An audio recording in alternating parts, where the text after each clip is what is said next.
Hello मेरे प्यारे बच्चों, कैसे हो? बढ़िया होगे और मस्त होगे और अच्छे से पढ़ाई का जो कम समय बचा है उसमें अच्छे से अपनी पढ़ाई को समय दे रहे होगे और परीक्षा को बहुत ही टेंशन लेके आप अगर तैयारी कर रहे हैं तो ये बहुत गलत बात है, क्योंकि तैयारी टेंशन से नहीं, तैयारी करने से होती है। और क्योंकि ये जो समय चल रहा है उसमें जो इम्पोर्टेंट क्वेश्चंस हैं उनको तैयार करिए, और तैयार करने से टेंशन लेने की कोई जरूरत नहीं होती है। उसमें तो आपको जो बढ़िया क्वेश्चंस लगते हैं पेपर के अनसॉल्व पेपर्स को देख के, या टीचर्स जो आपका मार्गदर्शन कर रहे हैं तो उसको देख के आप अपनी फाइनल तैयारी को करते रहिएगा और टेंशन लेने की जरूरत नहीं है बच्चों, क्योंकि हम आपके लिए बहुत अच्छे अच्छे क्वेश्चंस ला रहे हैं जो 2025 की बोर्ड परीक्षा के लिए, इंटरमीडिएट की परीक्षा के लिए बहुत ही इंपॉर्टेंट है, बहुत ही अच्छे प्रश्न हैं। मैं तो कहता हूं कि केवल इनको पढ़ लेंगे अगर आप बिल्कुल मिनिमम तैयारी पे हैं तो भी डरने की कोई जरूरत नहीं। आपने साल भर खूब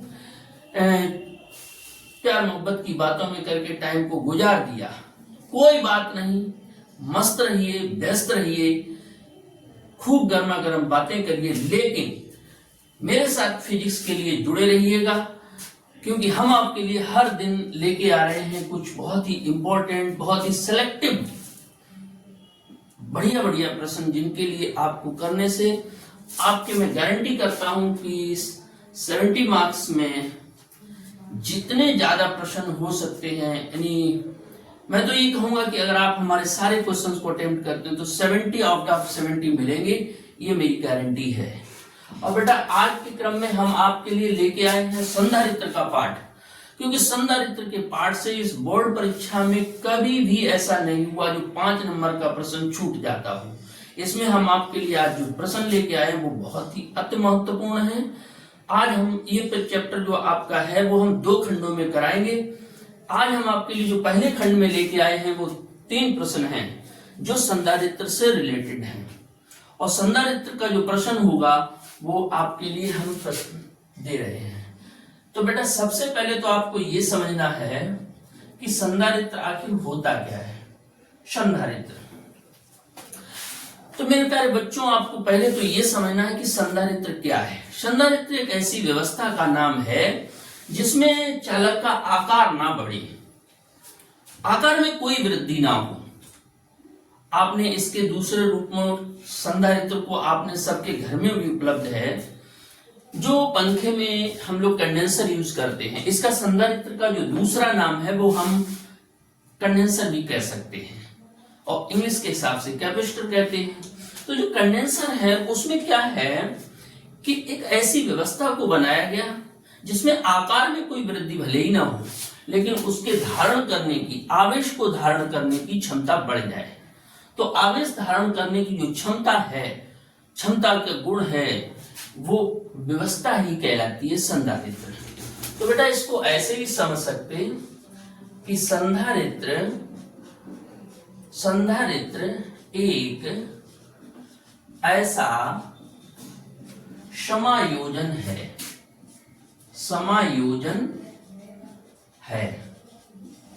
जिसमें चालक का आकार बदले बिना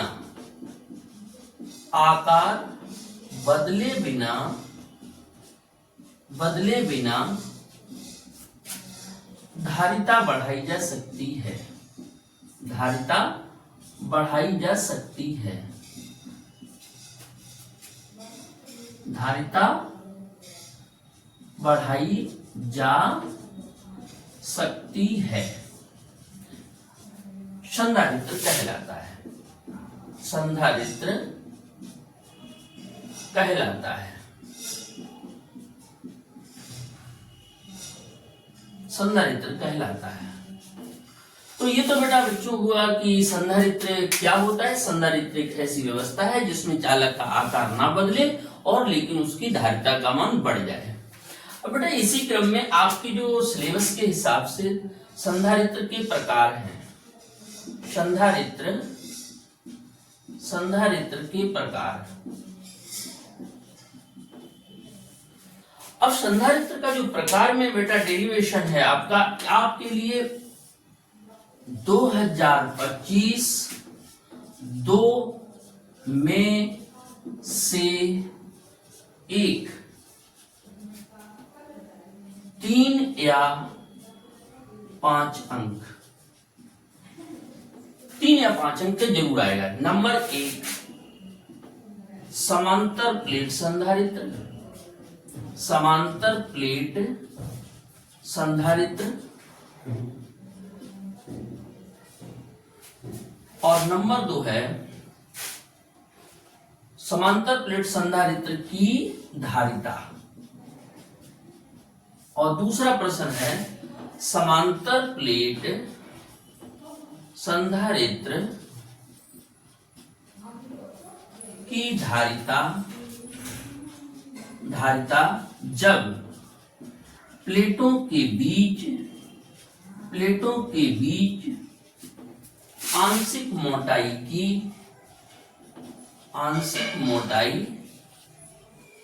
की शीट रखी हो,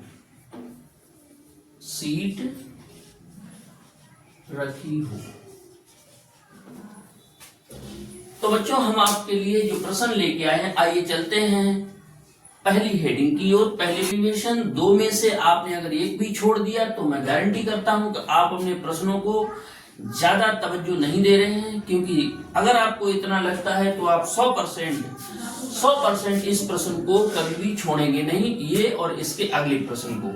तो बेटा समांतर प्लेट संधारित्र का मतलब यह है कि हमने एक समांतर प्लेट ले ली है, ये समांतर प्लेट हो गई हमारी, इसे नाम दे दिया, एक प्लेट x है और एक प्लेट y है। जब हमने इसको विद्युत स्रोत से जोड़ा तो x प्लेट की जो भीतरी सतह है उस पर धनावेश आ गया है, और y प्लेट की जो भीतरी सतह है उस पे प्रेरण के द्वारा ऋणावेश आ गया है। क्योंकि बेटा ऐसा है कि यहां से ये बल रेखाएं चल रही है इस तरीके से, तो इस बल रेखाओं के चलने के कारण इसकी प्लेट पर भीतरी सतह पर ऋणावेश आ गया है, और बाहरी सतह को हमने यहां से पृथ्वी से जोड़ दिया है। दोनों प्लेटों के बीच की जो दूरी है वो स्मॉल d है। बेटा आप ऐसे समझ लें कि ये समांतर प्लेट जो बोर्ड पे दिख रहा है वो उसका ऐसा सिस्टम है, ये प्लेट है और ये प्लेट है, तो इसका ये क्षेत्रफल भी होगा, तो इसका क्षेत्रफल हमने मान लिया a है। उस संपूर्ण क्षेत्रफल पर जो आवेश फैला हुआ है, उस फैले हुए आवेश को ही बोला जाता आवेश पृष्ठ घनत्व। तो बेटा यहाँ पर हम ऐसा भी कह सकते हैं कि ये सिग्मा है, ये सिग्मा है, ये प्लस सिग्मा बोला जाएगा, ये माइनस सिग्मा। तो भाषा के तौर पे थोड़ा ऐसा भी होता है कि माना कि एक समांतर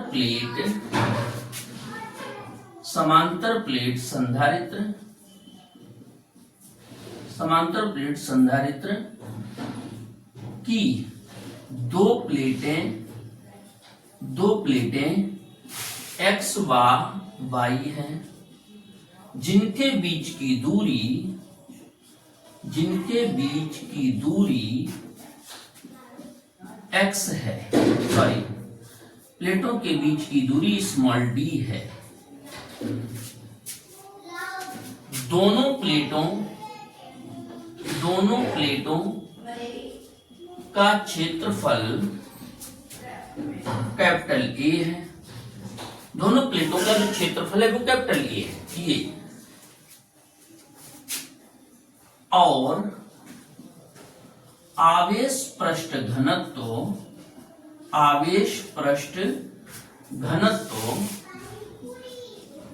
प्लस माइनस सिग्मा है, अब बेटा मैंने जब x प्लेट को विद्युत स्रोत से जोड़ते हैं,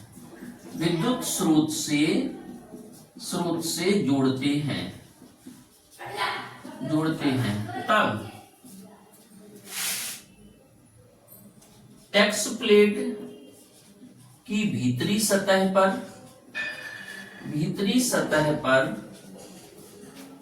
धनावेश और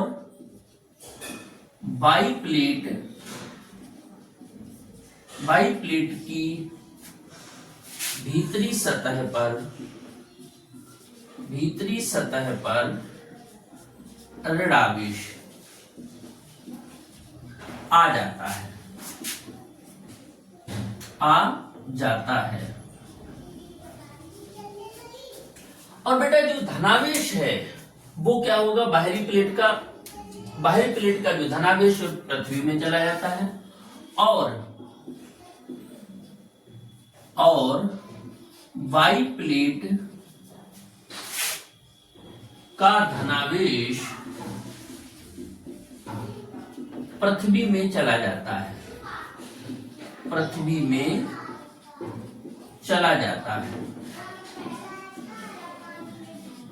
ये तो बेटा इसकी भाषा हो गई। अब आप ऐसे समझिएगा कि जब हमने धनावेश उत्पन्न किया है तो ये बल रेखाएं चली, और बल रेखाओं का मतलब है उत्पन्न वैद्युत क्षेत्र की तीव्रता। तब हम ऐसे कह सकते, प्लेटों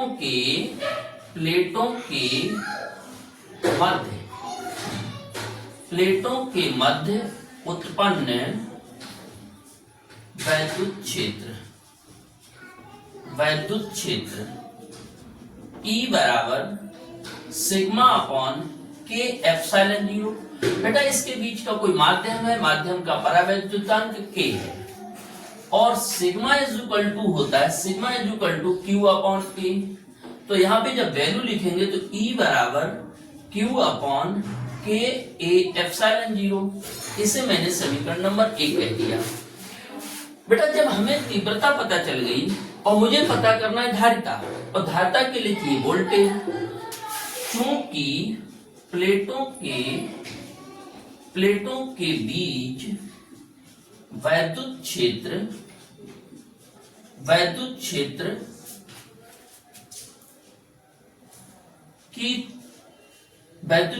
की तीव्रता स्मॉल e है, और प्लेटों के बीच की दूरी स्मॉल d है। जब बीच की दूरी मालूम है तब बेटा हमारे पास जो फार्मूला है V बराबर ED, और E की वैल्यू लिख देंगे तो V बराबर हो जाएगा E की वैल्यू लिखेंगे तो Q बटे K A epsilon 0 into D। ये विभव पता चल गया हमें। अब जब विभव मालूम है, वोल्टेज मालूम हो गया, तो धारिता की परिभाषा से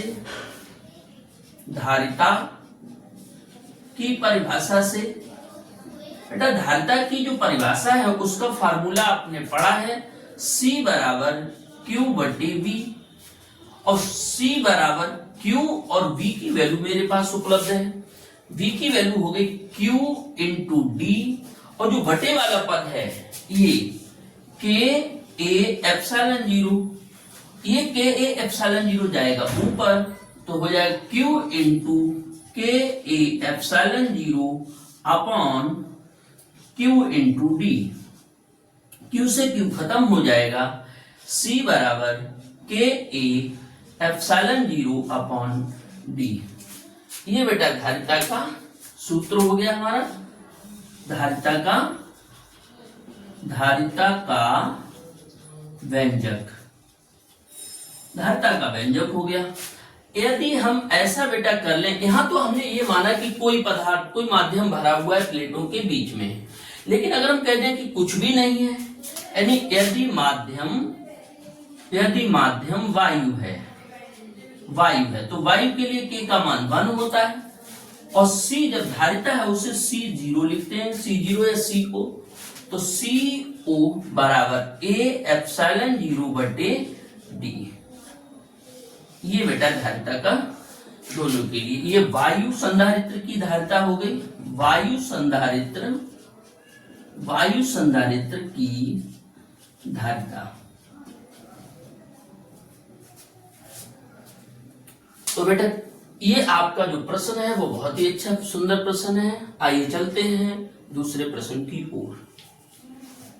तो ये है कि समांतर प्लेट संधारित्र की धारिता निकालनी है, लेकिन कंडीशन ये है कि जब प्लेटों के बीच में परावैद्युत शीट रखी हुई है, जैसे कि ये हमारा हो गया संधारित्र, ये हो गया हमारा संधारित्र। अब संधारित्र की प्लेटें जो दो प्लेटें हैं एक्स और वाई, इसके बीच में एक परावैद्युत शीट रख दी हमने टी मोटाई की। ये परावैद्युत शीट हो गई, परावैद्युत शीट हो गई। प्लेटों के जो बीच की दूरी है वो स्मॉल डी है। हमने इसको विद्युत स्रोत से जोड़ दिया, और जो विद्युत स्रोत से जोड़ा तो ये हमने एक धनावेश इस पर आ जाएगा एक्स प्लेट की भीतरी सतह पर, और वाई प्लेट की भीतरी सतह पर ऋणावेश आ जाएगा। ये कंडीशन हो गई बेटा हमारी। बच्चों, डेरिवेशन कराने से पहले आपको ये बता दें कि इन दो प्रश्नों को आपको बिल्कुल ऐसे रट लेना है जैसे कि समझ लो कि परीक्षा का पेपर अभी जरूर नहीं मिला है कि बोर्ड एग्जाम में ये पेपर आ चुका है, रखा हुआ है। तो हम आपके लिए जो प्रश्न लाए बहुत ही अच्छा इंपॉर्टेंट प्रश्न है, तो देखिएगा। इसमें ये आपकी भाषा को हम बता रहे हैं। माना कि एक संधारित्र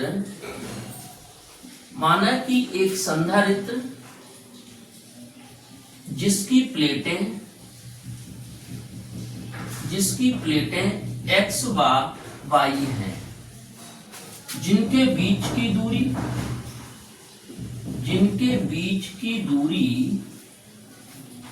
दूरी स्मॉल डी है, और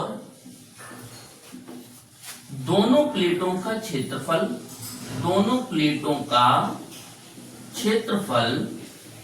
कैपिटल ए है, तथा इनके बीच में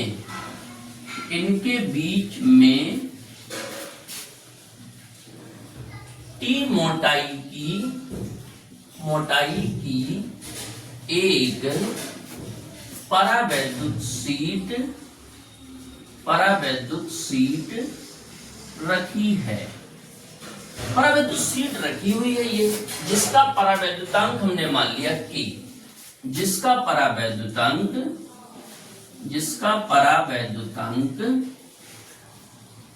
K है।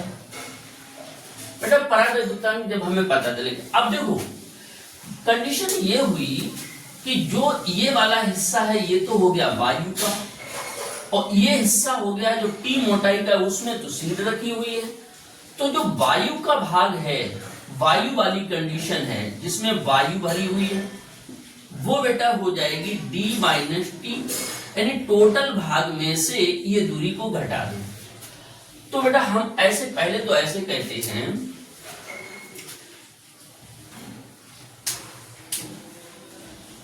समांतर प्लेट